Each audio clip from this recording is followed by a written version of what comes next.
Bonsoir à tous et bienvenue dans cette édition régionale. Voici nos principaux titres. La mobilisation des sages-femmes aux compétitions mondiales comme une nation à part entière, une petite révolution donc. Et pour en parler, nous recevons ce soir Sylvain. Mais tout d'abord, on commence avec ce nouveau suicide. On l'a appris tout à l'heure, une femme de 42 ans s'est donné la mort par pendaison à son domicile au Moule. Les pompiers et les gendarmes sont encore sur place alors qu'il est. On ignore pour l'heure l'identité de la jeune femme et les raisons de ce geste fatal. À noter que lundi prochain, Parole en nous, présenté par Emmanuel Gombault, sera consacré à cette problématique du suicide qui touche particulièrement la Guadeloupe ces derniers temps.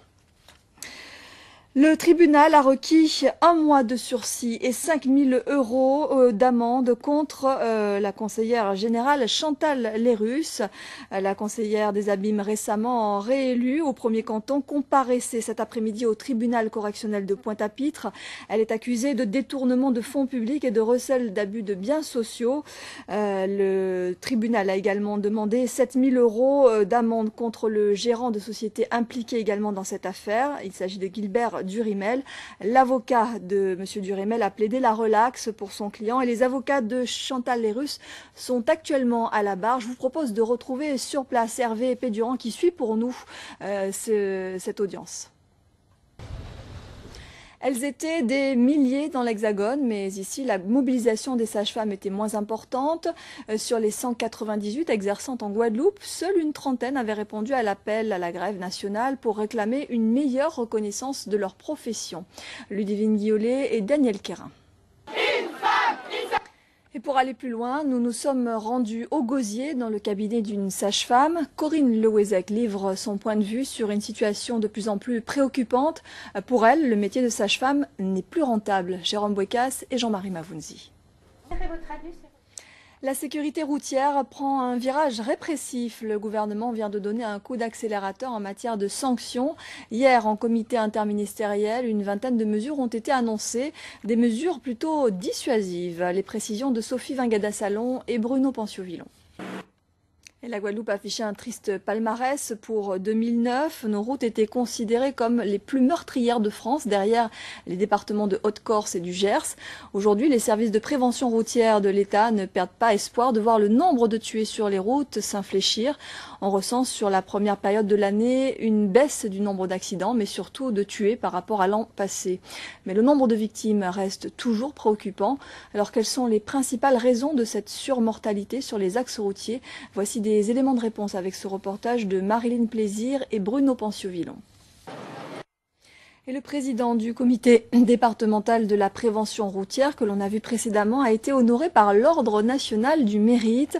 Raymond Maximin.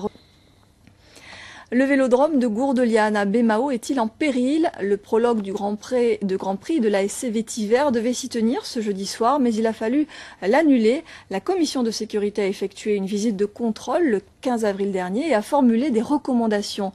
Le conseil régional a donc préféré fermer le vélodrome temporairement. Le point avec Philippe Chanlot et Jean-Marie Mavounzi. 2 mois après le drame nucléaire qui a frappé le Japon, des voitures nippones, les premières depuis la catastrophe, sont arrivées en Martinique à bord d'un cargo en provenance de Tokyo. Mais avant le débarquement des véhicules, la préfecture a imposé des contrôles de radioactivité. Voyez le reportage de Corinne Jean-Joseph et André Kionkion.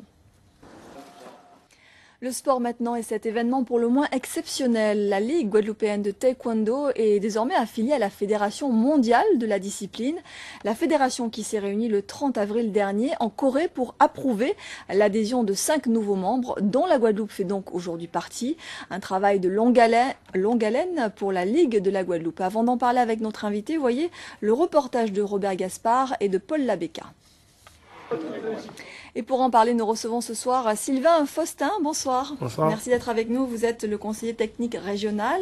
Alors la Guadeloupe n'est pas la seule. La Martinique aussi figure parmi les nouveaux affiliés. Comment êtes-vous parvenu à obtenir cette affiliation? Donc déjà, peuvent pas participer en tant qu'équipe guadeloupéenne à certaines compétitions telles que récemment on l'a vu le tournoi qualificatif CONCACAF pour la Coupe du Monde des moins de 20 ans, car la Guadeloupe n'est pas et ne peut pas être reconnue comme une nation. Vous y êtes parvenu. Comment expliquer cette dérogation? Comment avez-vous réussi à contourner le problème? obtenir. C'est une forme d'indépendance, d'autonomie par rapport à la France. Alors comment a réagi Paris par rapport à ça? Donc voilà, comme je vous ai dit, la Fédération française, on a réussi à la personne d'obtenir ce qu'on veut. Alors concrètement, cette affiliation va-t-elle, selon vous, vous ouvrir des opportunités, des portes? Donc, voilà. Merci beaucoup Sylvain Faustin d'être venu sur ce plateau pour nous en parler. Nous aurons l'occasion bien évidemment d'y revenir. Merci. Et alors que la polémique sur les quotas dans le football fait rage, voici un ouvrage qui tombe à point nommé « Couleur de peau, stigmates et stéréotypes » de Patricia Brafland-Trobo vient de paraître. Ce professeur et consultante en gestion des ressources humaines s'intéresse au poids des préjugés raciaux en milieu professionnel notamment.